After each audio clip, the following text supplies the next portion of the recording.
Bonjour les historiens, voici une nouvelle chronique d'histoire.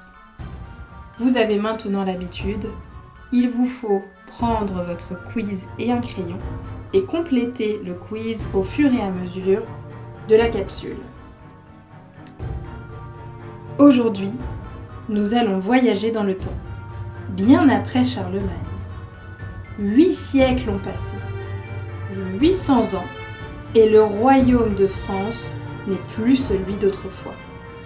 C'est un pays puissant, peuplé, mais en colère, car les Français ne s'entendent plus sur la façon de prier Dieu.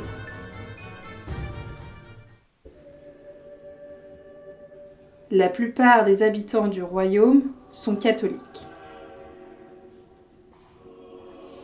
Mais depuis quelques années, de nouvelles idées venues d'Allemagne se répandent. Un moine allemand nommé Martin Luther et un Français, Jean Calvin, critiquent l'Église catholique. Ils veulent revenir à une foi plus simple, plus proche de la Bible. Les croyants qui les suivent s'appellent les protestants. On les surnomme aussi huguenots. Très vite, la méfiance s'installe.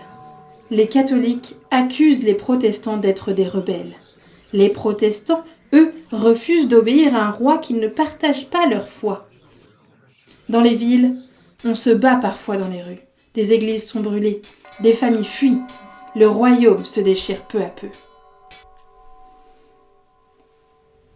En 1572, un événement terrible bouleverse la France. Le massacre de la Saint-Barthélemy.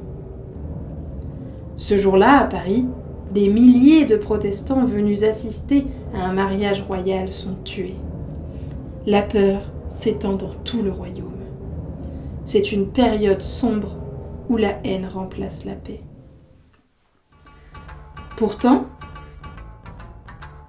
au milieu de cette France déchirée, un jeune prince protestant garde espoir. Henri de Navarre.